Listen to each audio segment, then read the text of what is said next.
किसी स्थान पर एक विधवा रहती थी। उसके 5 जवान पुत्र थे। पांचों एक से बढ़कर एक। सबसे खास बात यह थी कि पांचों भाइयों की शक्लें आपस में मिलती थी, जिस कारण उनकी माँ के अलावा और कोई भी उन भाइयों को ना पहचान पाता था। ये पांचों भाई अलग अलग शक्तियों के मालिक थे। सबसे बड़े पुत्र का नाम था दीनू था। दीनू के पास यह शक्ति थी कि वह किसी भी नहर, तालाब या समुद्र का पानी पी लेता था और 5 मिनट तक अपने मुंह में रख सकता था। दूसरे पुत्र का नाम था रामू, जो कि अपनी इच्छा के अनुसार जितनी चाहे अपनी टांगों को लंबी कर सकता था। तीसरा भाई था कमल, जिसकी यह विशेषता थी कि वह अपना शरीर वज्र की भांति कर लेता। चौथा प्रकाश, जिसे आग में नहीं जलने की शक्ति प्राप्त थी। और पांचवे का नाम था संजीव, जो पूरे 1 दिन तक अपनी सांस को रोक सकता था। पांचों भाई बड़े ही परिश्रमी थे और उनमें आपस में बड़ा प्रेम था। उनका प्रतिदिन का काम था सुबह सूर्य निकलने से पहले उठ जाते और मछलियां पकड़ते। दीनू की नदी का सारा पानी पी जाता और बाकी जल्दी जल्दी मछलियां उठाकर टोकरी में भर लेते। उसके बाद दीनू सारा पानी छोड़ देता। उसके बाद पांचों में से कोई एक भाई बाजार जाकर मछलियां बेच आता था।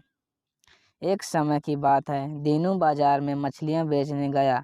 आसपास के मछली विक्रेता देखते ही वह रोज ताजी एवं बढ़िया मछलियां लेकर आता है, तो एक दिन उससे पूछ ही लिया, भाई दीनू, तुम रोज इतनी ताज़ा और बढ़िया मछलियां कहाँ से लाते हो? हमें भी बताओ। दीनू ने उन्हें सारी बातें बता दी, तो उन लोगों को बड़ा आश्चर्य हुआ। तय हुआ कि कल सवेरे हम भी नदी पर आएंगे और तुम हमें भी मछलियां पकड़ने में मदद करना। जब दीनू घर पहुंचा तो अपनी माँ तथा भाइयों को सारी बातें बता दी।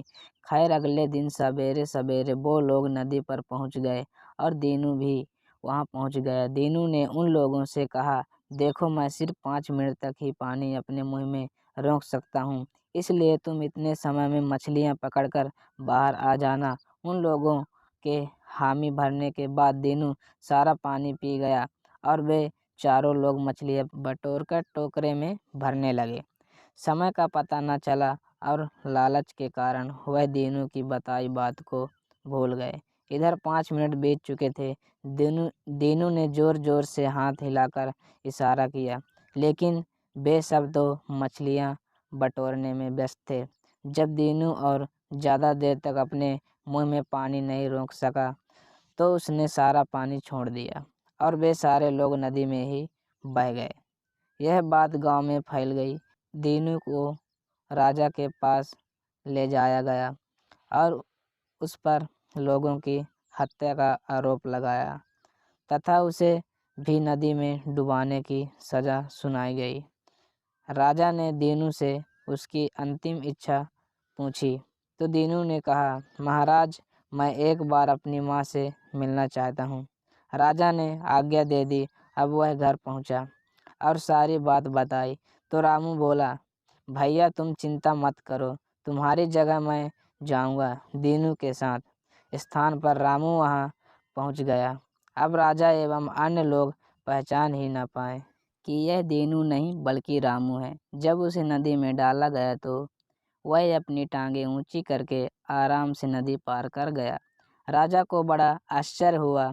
अब तय हुआ कि तलवार से इसकी गर्दन उड़ा दी जाए। इस पर किसी तरह से छिपकर रामू के स्थान पर कमल पहुंच गया।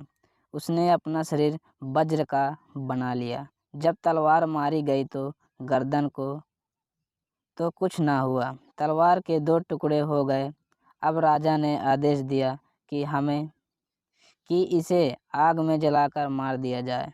जब सभी आग जलाने के लिए लकड़ियां इकट्ठा कर रहे थे, उस बीच चुपके से प्रकाश वहां पर आ गया और उसने कमल को घर भेज दिया। जब आग में प्रकाश को बिठाया गया तो वह आग में ऐसे ही जाकर आराम से बैठ गया, जैसे कि किसी नदी में स्नान कर रहा हो। राजा को बड़ा क्रोध आया। उसने सोचा कि शायद यह कोई जादू टोना जानता है।